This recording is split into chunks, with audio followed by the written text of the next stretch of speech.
ಸಂಕ್ರಾಂತಿ ಸಂಭ್ರಮ. ಇವತ್ತಿನ ವಿಶೇಷ ಕಾರ್ಯಕ್ರಮದಲ್ಲಿ ನಮ್ಮ ಜೊತೆ ಒಬ್ಬರು ವಿಶೇಷ ಅತಿಥಿ ಇರ್ತಾರೆ. ಅವರನ್ನು ನಾವು ಪರಿಚಯ ಮಾಡ್ಕೊಳ್ಳೋಣ, ಅವ್ರ ಜೊತೆ ಮಾತುಕತೆ ಆಡೋಣ, ಅವರ ಜೀವನದ ಸಂಪೂರ್ಣ ವಿವರಗಳನ್ನು ತಿಳ್ಕೊಳ್ಳೋಣ. ಯಾರು ಆ ಅತಿಥಿ ಅನ್ನೋ ಕುತೂಹಲ ಕಾಡ್ತಾ ಇದೆಯಾ? ಪರಿಚಯ ಮಾಡ್ಕೊಳ್ಳೋಣ, ಬನ್ನಿ.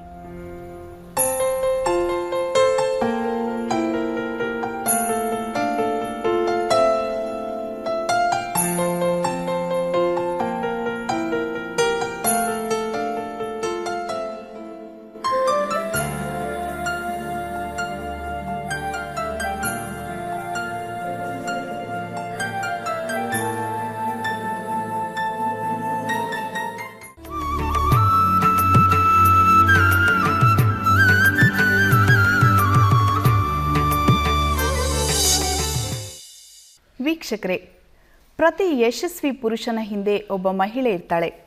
ಕರ್ನಾಟಕದ ರಾಜಕೀಯ ಇತಿಹಾಸದಲ್ಲಿ ಮುಕುಟಪ್ರಾಯವಾಗಂತೆ ಇದ್ದಿದ್ದು ಹಳ್ಳಿ ರೈತರ ಮಗನೊಬ್ಬ ಈ ದೇಶದ ಪ್ರಧಾನಮಂತ್ರಿ ಸ್ಥಾನವನ್ನು ಅಲಂಕರಿಸಿದ್ದು. ಇವತ್ತಿನ ನಮ್ಮ ವಿಶೇಷ ಅತಿಥಿ ಮಾಜಿ ಪ್ರಧಾನಿಗಳಾದಂತಹ ಎಚ್.ಡಿ. ದೇವೇಗೌಡರ ಪತ್ನಿ ಶ್ರೀಮತಿ ಚೆನ್ನಮ್ಮ ದೇವೇಗೌಡರು. ಬನ್ನಿ, ಅವರ ಮನೆಯಲ್ಲಿ ಅವರು ಸಂಕ್ರಾಂತಿ ಸಂಭ್ರಮವನ್ನು ಹೇಗೆ ಆಚರಿಸ್ತಾರೆ, ಮಾಜಿ ಪ್ರಧಾನಿಗಳು ಅವರ ಹೆಂಡತಿಯ ದೃಷ್ಟಿಯಲ್ಲಿ ಒಬ್ಬ ಗಂಡನಾಗಿ ಹೇಗಿದ್ರು, ಮಕ್ಕಳಿಗೆ ತಂದೆಯಾಗಿ ಹೇಗೆಲ್ಲ ಇರ್ತಿದ್ರು, ಇದನ್ನೆಲ್ಲ ತಿಳ್ಕೊಳ್ಳೋಣ, ಬನ್ನಿ.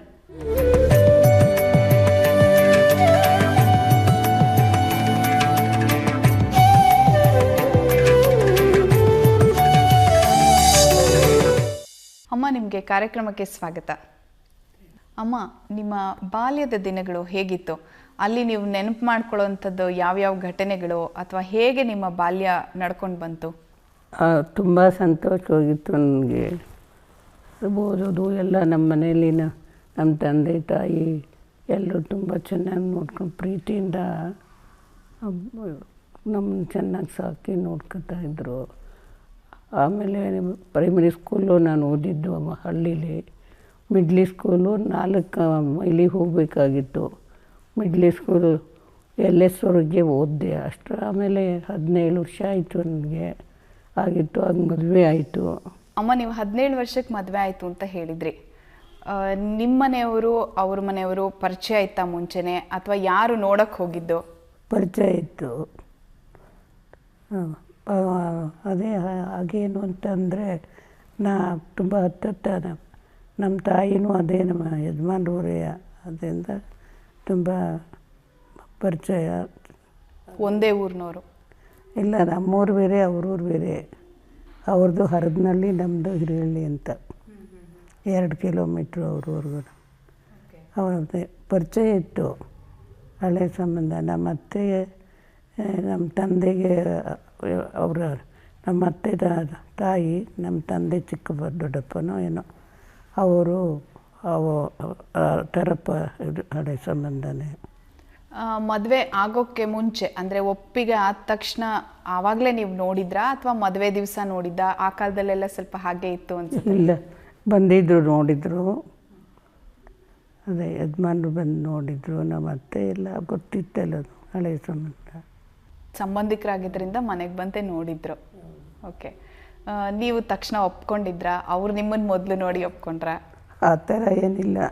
ಹಾಗೆಲ್ಲ ಅದೇ ದೊಡ್ಡವರೆಲ್ಲ ಒಪ್ಕೊಂಡ್ರೆ ಮದುವೆ ಆಗೋದು ಅಷ್ಟೇ.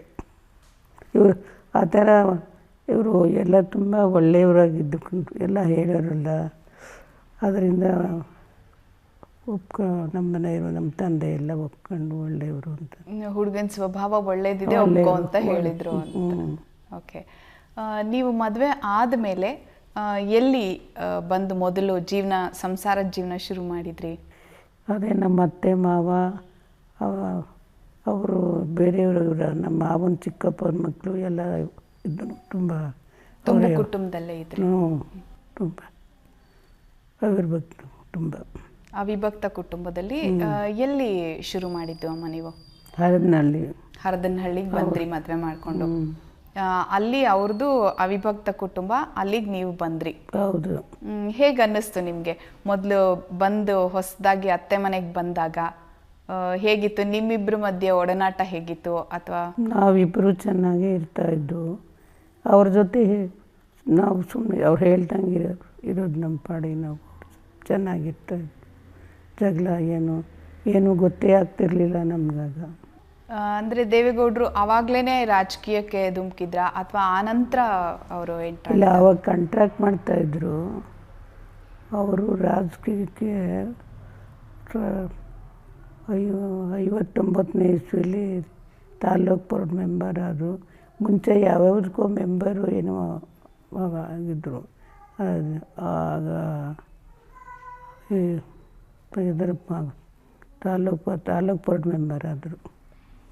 ತಾಲೂಕು ಬೋರ್ಡ್ ಮೆಂಬರ್ ನಾನು 7 ವರ್ಷ ನಮ್ಮ ಅತ್ತೆ ಅವ್ರ ಜೊತೆ ಎಲ್ಲ ಇದ್ದೆ. ನಾನಲ್ಲೇ ನಮ್ಮ ನಾದಿನಿರು ಎಲ್ಲ ಇದ್ದರು. ಹೇಗಿತ್ತು ಅಮ್ಮ ಅವಾಗ ಎಲ್ಲ ನಿಮ್ಮ ಮಕ್ಕಳು, ನಿಮ್ಮ ಮೈದನ ಮಕ್ಕಳು ಎಲ್ಲ ಒಟ್ಟಿಗೆ ಬೆಳೀತಾ ಮೈದ ಅಲ್ಲ, ಅವರು ನಮ್ಮ ಚಿಕ್ಕ ಮಾವನ ಮಕ್ಕಳು. ಅವರು ನಿಮ್ಮ ಚಿಕ್ಕ ಮಾವನ ಮಕ್ಕಳು. ಓಕೆ, ಅವರೆಲ್ಲ ಒಟ್ಟಿಗೆ ಬೆಳೀತಾ ಇದ್ದಿದ್ದು ಹೇಗಿತ್ತು? ಅದು ಎಲ್ಲ ಅವ್ರು ಎಲ್ಲ ಚೆನ್ನಾಗಿ ಅವ್ರ ಪಾಡಿಗೆ ಅವ್ರು ಓದೋದು ಓದ್ಕೊಂಡು ಚೆನ್ನಾಗಿ ಇದ್ದರು ಎಲ್ಲರೂ. ಆಗ ದೇವೇಗೌಡರು ಮನೆಯಲ್ಲಿ ಹೇಗೆ ಇರ್ತಿದ್ರು? ಅಂದರೆ ಮಕ್ಕಳ ಮೇಲೆ ಜವಾಬ್ದಾರಿ, ಓದಿಸೋದು ಅದೆಲ್ಲ ಇಲ್ಲ, ಅವರು ರಾಜಕೀಯನೇ ಹೆಚ್ಚಿಗೆ ನನ್ನದೇ ಜವಾಬ್ದಾರಿ. ಎಲ್ಲ ನಮ್ಮ ಮಕ್ಕಳು ಪಾಪ ಚೆನ್ನಾಗಿ ಒಳ್ಳೆಯವರಾಗೆಲ್ಲ ಸ್ಕೂಲ್ಗೆ ಹೋಗಿ ಏನೂ ನಮಗೆ ತೊಂದರೆ ಕೊಡ್ತಾ ಇರಲಿಲ್ಲ. ಅವ್ರ ತಂದೆಗೂ ನನಗೇನು ಬೇಕು ಇದು ಏನೂ ಕೇಳ್ತಾ ಇರಲಿಲ್ಲ. ಮಕ್ಕಳು ಅವರು ಅದೇ ಎಲ್ಲ ಕ್ರಿಕೆಟು ದಿವಸ ರಜಾ ಇದ್ದೀನಿ ಕ್ರಿಕೆಟ್ ಆಡೋಕ್ಕೆ ಹೋಗೋದು. ಕುಮಾರಸ್ವಾಮಿ, ಬಾಲಕೃಷ್ಣ ತುಂಬ ಚೆನ್ನಾಗಿ ಜೊತೆಯಲ್ಲೇ ಓಡಾಡ್ಕೊಂಡಿರೋರು. ನಮ್ಮ ರೇವಣ್ಣ ಸ್ವಲ್ಪ ಇದು ಆಗಲೂ ಒಂದು ಚಿಕ್ಕ ಹುಡುಗನಲ್ಲೇ ರಾಜಕೀಯ ಅದು ಹುಚ್ಚು ಅವನಿಗೆ. ಇವ್ರಿಗೆ ಏನೋ ಹೆಲ್ಪ್ ಮಾಡಿಕೊಡೋರು, ಹೆಲ್ಪ್ ಒಂದು ಸೊಸೈಟಿಲಿ ರೇಷನ್ನು ಅದು ಇದು ಹಳ್ಳಿಯವ್ರು ಬಂದುವಾಗ ಊಟಕ್ಕೆ ತೊಂದರೆ ಆದರೆ ಅವ್ರಿಗೆಲ್ಲ ಇದು ಸೊಸೈಟಿಲೆಲ್ಲ ಹೋಗಿ ಸಬ್ ರಿಜಿಸ್ಟ್ರಾರ್ ಹತ್ರಲಿ ಹೋಗಿ ಎಲ್ಲ ರೇಷನ್ ಎಲ್ಲ ಕೊಡಿಸೋದು ಮಾಡೋದು ಎಲ್ಲ ಮಾಡಿಕೊಂಡು ಅದೇ ಎಲ್ಲ ನಮ್ಮ ಮಕ್ಕಳೆಲ್ಲ ತುಂಬ ವಿಧೇಯತೆಯಿಂದ ನನಗೇನು ತೊಂದರೆ ಕೊಡ್ದಂಗೆ ಚೆನ್ನಾಗಿದ್ದರು. ಅಂದರೆ ಮಕ್ಕಳ ಕಡೆಗೆ ದೇವೇಗೌಡರು ಗಮನ ಕೊಡೋಕೆ ಆಗ್ತಾ ಇರಲಿಲ್ಲ. ಅವ್ರು ರಾಜಕೀಯವಾಗಿ ಹೆಚ್ಚಿಗೆ ಒಂದೊಂದು ದಿವಸ ಹಬ್ಬ ಇಂಥ ದಿವಸಗಳಲ್ಲಿ ಮಕ್ಕಳ ಜೊತೆ ಇದು ದೀಪಾವಳಿ ಬಂದರೆ ಪಟಾಕಿ ಜೊತೆಲಿ ಪಟಾಕಿ ಹೊಡೆಯೋದು, ಮಕ್ಕಳನ್ನೆಲ್ಲ ಚೆನ್ನಾಗಿ ಇದು ಮಾಡ್ಕೊಂಡು ಜೊತೆಯಲ್ಲೇ ಊಟ ಮಾಡೋದು. ನಿಮ್ಮ ಮಕ್ಕಳು ಚಿಕ್ಕವರಿರುವಾಗ ನಿಮಗೆ ಒಟ್ಟು 6 ಜನ ಮಕ್ಕಳು ಅಲ್ವಮ್ಮ? ಅದರಲ್ಲಿ ಹೆಣ್ಮಕ್ಳು ಹೇಗಿರ್ತಿದ್ರು ತಂದೆ ಜೊತೆ? ಅವರನ್ನು ತುಂಬ ಪ್ರೀತಿಯಿಂದ ನೋಡ್ಕೊಳ್ಳೋರು. ಅವ್ರಿಗೆ ಹೆಚ್ಚಿಗೆ ಹೊರಗಡೆ ರಾಜಕೀಯದಲ್ಲಿ ಓಟಾಟ ಜಾಸ್ತಿ.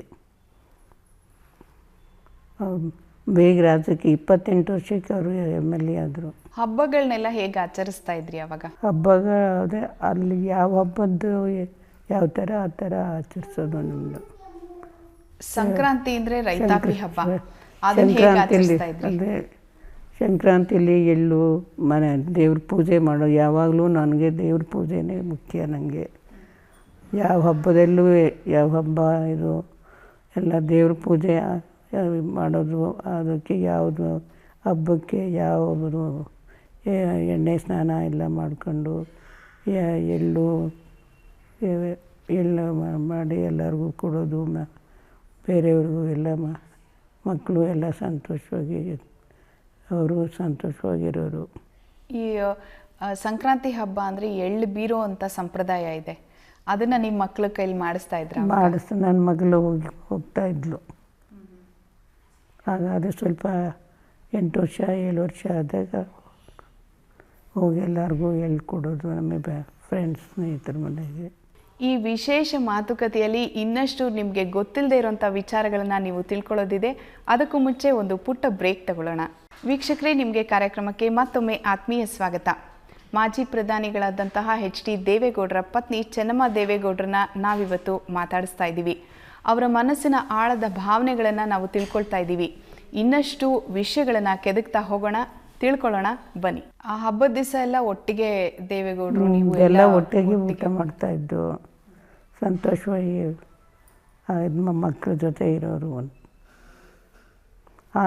ಜನಗಳು ಇರ್ತಾಯಿದ್ರು ಹೆಚ್ಚಾಗಿ.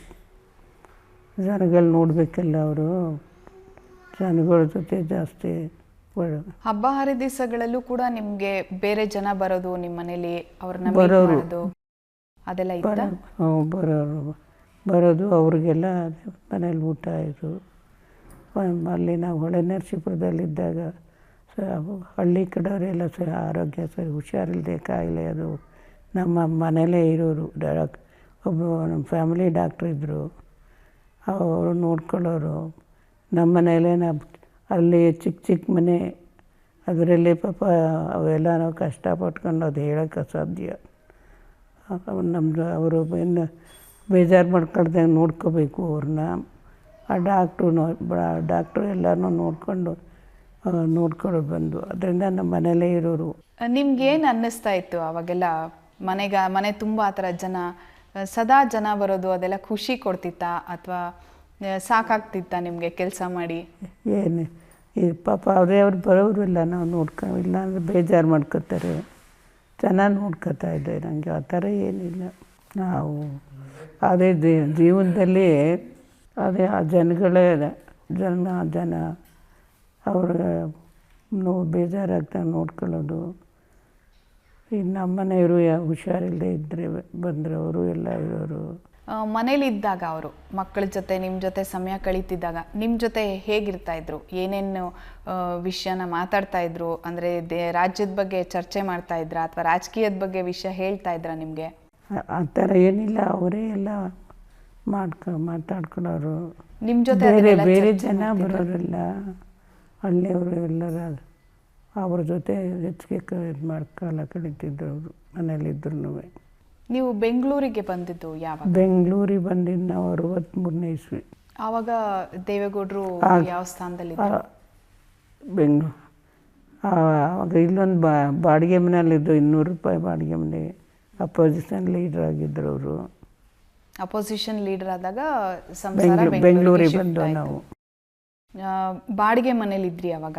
200 ರೂಪಾಯಿ ಬಾಡಿಗೆ ಮನೆ. ಓಕೆ. ಜಯನಗರದಲ್ಲಿ. ಅವಾಗ ಹೇಗಿತ್ತು ನಿಮಗೆ? ಅಲ್ಲಿ ಇಲ್ಲೇ ಮಕ್ಕಳನ್ನೆಲ್ಲ ಸ್ಕೂಲಿಗೆ ಸೇರಿಸ್ತಿದ್ವು. ಅವ್ರೇನು ಗಮನ ಓದೋ ಮಾಡುವಂಥ ಏನು ಅವ್ರ ಮಕ್ಕಳ ಕಡೆ ಗಮನ ಇಲ್ಲ. ಅವರು ರಾಜಕೀಯ. ಬೆಂಗಳೂರಿಗೆ ಬಂದ ಮೇಲೂ ಅವ್ರ ಅಪೋಸಿಷನ್ ಲೀಡರ್ ಆದಮೇಲೆ ಮನೆಗೆ ಜನ ಇನ್ನೂ ಜಾಸ್ತಿ ಬರೋದಾಯ್ತಾ ಅಥವಾ ಹಳ್ಳಿಯಿಂದನೂ ಬರೋರು, ಬೆಂಗಳೂರಲ್ಲಿರೋ ಜನನೂ ಬರೋರು, ಇದನ್ನೆಲ್ಲ ಹೇಗೆ? ಇಲ್ಲ, ಪಾರ್ಟಿ ಆಫೀಸು ಇಲ್ಲ, ಬೇರೆ ಕಡೆ ಅವ್ರನ್ನೆಲ್ಲ ಇದು ಮಾಡೋದು. ಮನೆಗೆ ಜನ ಅಷ್ಟೊಂದು ಬರ್ತಾ ಇರಲಿಲ್ಲ ಅವಾಗ? ಅವ್ರು ಯಾರೂ ಬರ್ತಿರ್ಲಿಲ್ಲ. ನಮ್ಮ ಅದೇ 200 ರೂಪಾಯಿ ಬಾಡಿಗೆ ಮನೆಯಲ್ಲಿದ್ವಲ್ಲ, ಇದು ಕಾರ್ ಶೆಡ್ಡಲ್ಲಿ ಗಂಡು ಮಕ್ಕಳು ಮಲಗ್ತಾ ಇದ್ದಿದ್ದು. ಒಂದೇ ಬೆಡ್ರೂಮ್ ಇದ್ದಿದ್ದು. ಆವಾಗ ನೀವು ಏನು ಅವರಿಗೆ ಹೇಳ್ತಿರ್ಲಿಲ್ವಾ ಬೇರೆ ಮನೆ ಮಾಡೋಣ? ಅವ್ರಿಗೆ ನಾನು ಯಾವತ್ತೂ ನಮ್ಮ ಮನೆಗೆ ತೊಂದರೆ ಇದು ಎಂತ ಏನೂ ಹೇಳ್ತಾ ಇರಲಿಲ್ಲ. ಅವ್ರಿಗೆ ಬೇಜಾರಾಗ್ದಂಗೆ ನಡ್ಕೋಬೇಕು ಅನ್ನೋದೇ ನನಗೆ ಹೆಚ್ಚಿಗೆ ಇದು. ನಾನು ಅವರು ಎಲೆಕ್ಷನಿಗೆಲ್ಲ ನಿಂತಾಗ ಎಲ್ಲ ಆವಾಗ ದುಡ್ಡಿರಲಿಲ್ಲ ಆ ಕಾಲದಲ್ಲೆಲ್ಲ ಅಷ್ಟು ಅಂತ ಕೇಳ್ಪಟ್ಟಿದ್ದೀನಿ ನಾನು. ಆ ಅನುಭವಗಳು ಹೇಗಿತ್ತು? ಆಗ ಅದೇ ಸಾಲ ಎಲ್ಲ ಮಾಡೋರು ಎಲೆಕ್ಷನ್. ಆಗ ಜಾಸ್ತಿ ಮೊದಲು MLA ಆದಾಗ ಒಂದು 20,000 ಖರ್ಚಾಗಿತ್ತೇನೋ ಅಷ್ಟೇ. ಜನಗಳು ದುಡ್ಡು ಕೇಳ್ತಾ ಇರಲಿಲ್ಲ. ಅವರೇ ಪ್ರೀತಿಯಿಂದ ಓಟ್ ಕೊಡೋರು ಅವ್ರು ಇಷ್ಟ ಬಂದವ್ರಿಗೆ. ಹಾಗೇನೂ ಇದು ತೊಂದರೆ ಈ ಥರ ಇರಲಿಲ್ಲ. ಆಗ ಆರಾಮಾಗಿ ಅವರು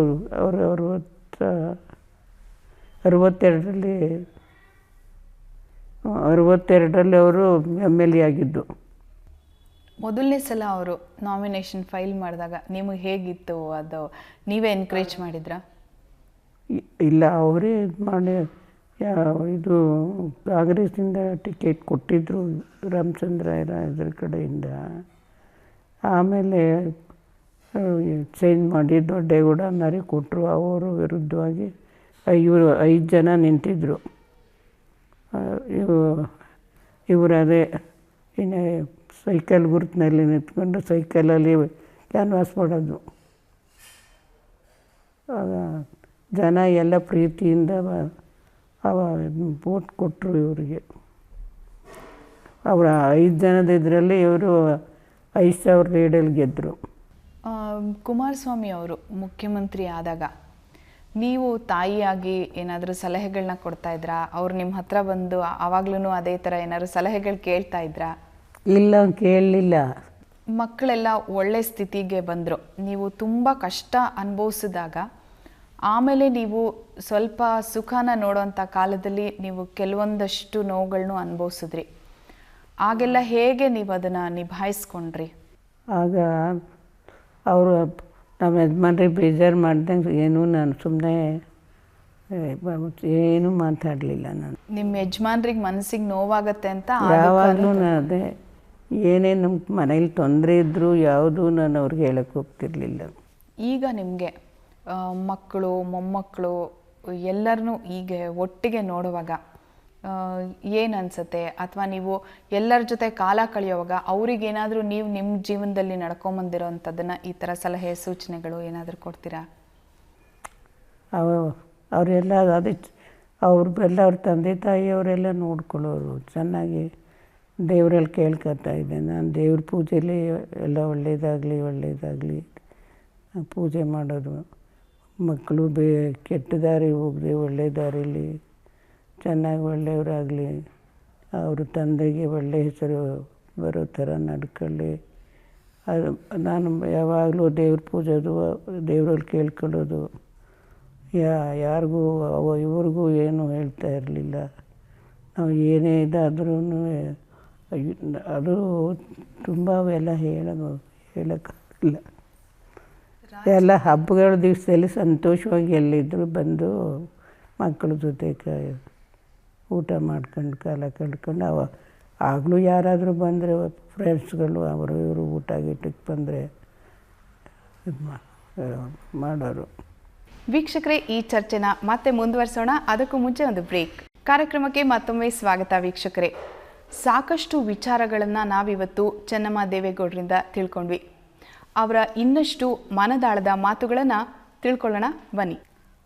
ದೇವೇಗೌಡರು ಮೊದಲನೇ ಸಲ ಮುಖ್ಯಮಂತ್ರಿ ಆದಾಗ ನಿಮ್ಮ ರಿಯಾಕ್ಷನ್ ಹೇಗಿತ್ತು?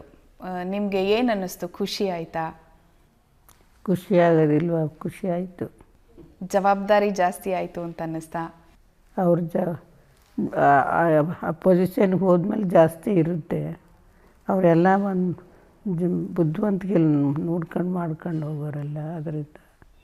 ಅವರು ಪ್ರಧಾನಮಂತ್ರಿ ಆದಾಗ ನಿಮ್ಗೆ ಹೇಗೆ ಅನಿಸ್ತು? ಪ್ರಧಾನಿ ಮಂತ್ರಿ ಆದಾಗ ಸಂತೋಷ. ಆದರೆ ಆಗ ಜನಗಳು ಎಷ್ಟು ಇವ್ರನ್ನ 16 ಸೀಟ್ MP ಸೀಟ್ ಗೆದ್ದರು. ಇವರು ಇದಕ್ಕೆ ಸಂತೋಷವಾಗಿ ಬಿಟ್ಬಿಟ್ರು ಜನ. ಅವ್ರನ್ನೆಲ್ಲನೂ ಬಿಟ್ಟು ಅವರು ಪ್ರಧಾನಮಂತ್ರಿಯಾಗಿ ಡೆಲ್ಲಿಗೆ ಹೋದ್ರಲ್ಲ. ಜನ ಇಲ್ಲಿ ಬಂದು ಕಷ್ಟ ಸುಖಕ್ಕೆ ಅವರೆಲ್ಲ ಓಟ್ ಕೊಟ್ಟವ್ರಿಗೆಲ್ಲ ಏನು ತೊಂದರೆ ಆಗುತ್ತೆ, ಇಲ್ಲಿ ಬಿಟ್ಟು ನೀವು ಹೋಗೋದು ಚೆನ್ನಾಗಿರೋದಿಲ್ಲ, ಅವರು ಋಣ ತೀರ್ಸೋಕ್ಕಾಗೋದಿಲ್ಲ, ಆ ಥರ. ಇವರು ಬೇರೆ ಪಕ್ಷದಲ್ಲ, ಕಾಂಗ್ರೆಸ್ ಎಲ್ಲ ಬೇರೆ ಪಕ್ಷವನ್ನೆಲ್ಲ ಅಷ್ಟು ಇವರು ಮುಖ್ಯಮಂತ್ರಿ ಮಾಡಿದರು. ಆಮೇಲೆ 16 ಸೀಟ್ ಗೆಲ್ಲಿಸ್ಕೊಟ್ರು. ಅವ್ರಿಗೆ ಅವರು ಕಷ್ಟ ಸುಖ ನೋಡೋಕ್ಕೆ ಕಷ್ಟ ಆಗುತ್ತೆ ಅಂತ ಅವ್ರನ್ನೆಲ್ಲ ಬಿಟ್ಟು ಹೋಗೋದು. ದೇವೇಗೌಡರಿಗೆ ದೈವ ಭಕ್ತಿ ತುಂಬ ಜಾಸ್ತಿ ಅಂತ. ತುಂಬ ಅದೇ ದೈವ ಭಕ್ತಿ. ಬಡವರು ಎಲ್ಲ ಕಂಡ್ರೆ ಅವರಿಗೆ ತುಂಬ ಇದು. ದಿವಸ ಪುಸ್ತಕಗಳು ಓದ್ತಾರೆ, ದೇವ್ರ ಬುಕ್ ಎಲ್ಲ ಓದ್ತಾ ಇರ್ತಾರೆ. ಆಗೆಲ್ಲ ಬಂದು ಒಂದು ಆರತಿ ಮಾಡಿಬಿಟ್ಟು ಹೋಗೋರು ಆಗೆಲ್ಲ. ಇವಾಗ ಬುಕ್ಕೆ ಎದ್ದು ಸ್ನಾನ ಮಾಡಿ ಪುಸ್ತಕ ಓದಿ ದೇವರ ಆಮೇಲೆ ಬೇರೆ ಕೆಲಸ ಊಟ ತಿಂಡಿ. ಅವ್ರಿಗೆ ಆಹಾರದಲ್ಲಿ ಯಾವ್ದು ತುಂಬ ಇಷ್ಟ? ಅವ್ರು ತುಂಬ ಇಷ್ಟಪಡೋ ತಿಂಡಿ ಊಟ ಇದೆಲ್ಲ ಹೇಗಿರುತ್ತೆ? ಅವ್ರ ಊಟ ಅದೇ ಮುದ್ದೆ ಊಟ, ತರಕಾರಿದು ಸೊಪ್ಪು ಹಾಗೆಲ್ಲ. ಈಗ ಸ್ವಲ್ಪ ಅಷ್ಟೇ ಊಟ, ಬೇರೆ ಚಪಾತಿಯೋ ಏನೋ ಬೇರೆ ತಿಂತಾರೆ. ಅವ್ರು ಯಾವ್ದು ಇಷ್ಟ ಅಂತ ಹೇಳೋಕ್ಕೆ ಆಗೋದಿಲ್ಲ. ಅವ್ರು ಯಾವತ್ತೂ ಯಾವಾಗಲೂ ಒಂದು ಊಟ. ಅವ್ರಿಗೆ ಬೇರೆ ಕಡೆ ಜ್ಞಾನ ಯಾವಾಗಲೂ ಊಟದ ಮೇಲೆ ಏನು ಜ್ಞಾನನೇ ಇರೋದಿಲ್ಲ ಅವ್ರಿಗೆ. ನೀವು ಅವ್ರಿಗೆ ಕರೆಕ್ಟ್ ಟೈಮಿಗೆ ಊಟ ಮಾಡಿ ಇಂಥದ್ದೇ ಊಟ ಮಾಡಿ ಅಂತ ನೋಡ್ಕೊಳ್ತೀರಾ, ಹೇಳ್ತೀರಾ? ಇಲ್ಲ, ಅವ್ರಿಗೆ ಬೇಕಾದ್ದೇ ಊಟ ಮಾಡೋದು, ನಾವು ಹೇಳಬೇಕಾಗಿಲ್ಲ ಅಂತ. ಅಂದರೆ ಊಟದ್ದೆಲ್ಲ ಅವರು ಇಷ್ಟದಂಗೆ ಮಾಡ್ತಾರೆ, ನೀವು ಹೇಳಿದ್ದು ಕೇಳಲ್ಲ. ಅವ್ರಿಗೆ ಇಷ್ಟಪಡ್ತಾರೆ ಅದು ಮಾಡ್ತೀವಲ್ಲ. ನೀವು ಯಾವತ್ತಾದರೂ ಅಡುಗೆ ಎಲ್ಲ ಮಾಡ್ತೀರಾ ಈಗಲೂ? ಇವಾಗ ಮಾಡಲ್ಲ, ಆಗೆಲ್ಲ ನಾನೇ ಮಾಡ್ತಾಯಿದ್ದು. ಅವರು PWB ಮಿನಿಸ್ಟರ್ ಆಗೋವರೆಗೂ ನಾನೇ ಅಡುಗೆ ನಾನೇ ಯಾರು ಕೆಲಸದವ್ರ ಕೈಲೂ ಮಾಡಿಸ್ತೀನಿ.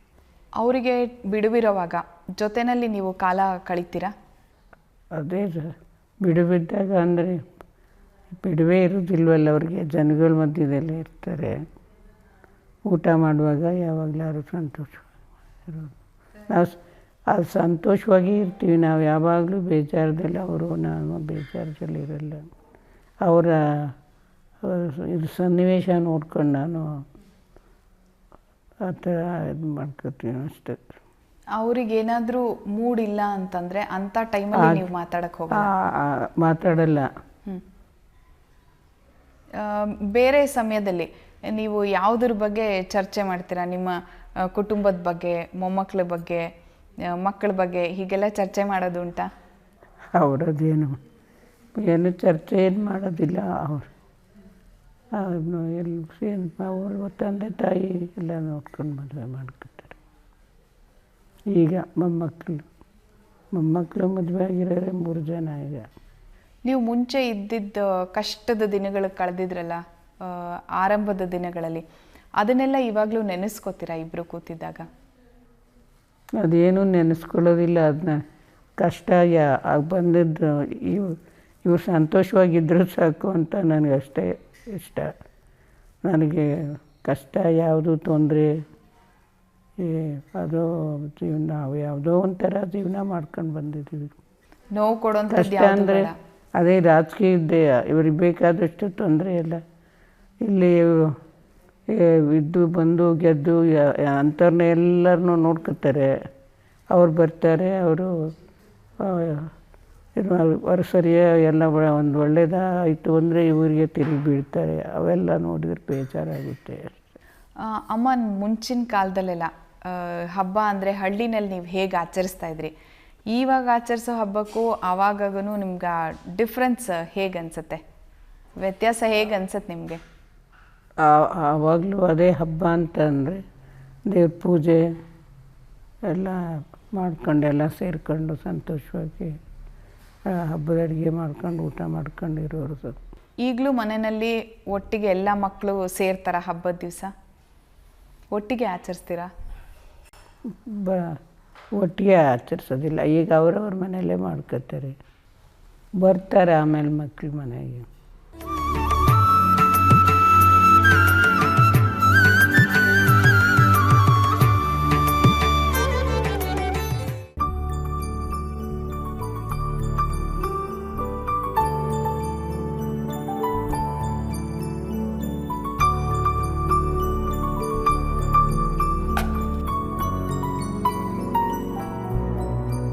ಅಮ್ಮ, ಸುದ್ದಿ TV ಕಡೆಯಿಂದ ನಿಮಗೆ ಸಂಕ್ರಾಂತಿ ಹಬ್ಬದ ಶುಭಾಶಯಗಳು.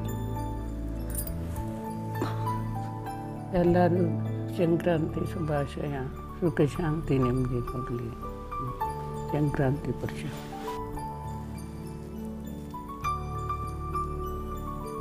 ತಗೊಳ್ಳಿ ಅಮ್ಮ, 1-2 ಕಾಳು ತೊಗೊಂಡು ಬಾಯಿಗೆ ಹಾಕೊಳ್ಳಿ.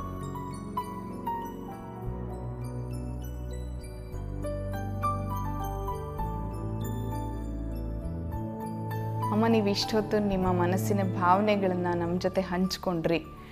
ನಿಮ್ಮ ಜೀವನದ ಎಲ್ಲ ಘಟನೆಗಳನ್ನು ಒಂದು ಸರ್ತಿ ಮೆಲುಕು ಹಾಕ್ಕೊಂಡ್ರಿ. ನೀವು ನಮ್ಮ ಕಾರ್ಯಕ್ರಮದಲ್ಲಿ ನಮ್ಮ ಜೊತೆ ಭಾಗವಹಿಸಿದ್ದಕ್ಕೆ ಧನ್ಯವಾದಗಳು. ರಾಜ್ಯದ ಜನತೆಗೆ ನೀವು ಏನು ಹೇಳೋಕ್ಕೆ ಇಷ್ಟಪಡ್ತೀರಾ? ಸುದ್ದಿ TV ವೀಕ್ಷಕರಿಗೂ ದೇಶದ ಜನಗಳಿಗೂ ಸಂಕ್ರಾಂತಿ ಶುಭಾಶಯ. ವೀಕ್ಷಕರೇ, ಇಷ್ಟು ಹೊತ್ತು ಮಾಜಿ ಪ್ರಧಾನಿಗಳಾದಂತಹ HD ದೇವೇಗೌಡರ ಪತ್ನಿ ಚೆನ್ನಮ್ಮ ದೇವೇಗೌಡರ ಮನದಾಳದ ಮಾತುಗಳನ್ನು ಕೇಳಿದ್ವಿ. ಇದು ಈ ಹೊತ್ತಿನ ವಿಶೇಷ ಕಾರ್ಯಕ್ರಮ ಆಗಿತ್ತು. ಸುದ್ದಿ TV, ನಾವು ಸುಳ್ಳು ಹೇಳಲ್ಲ.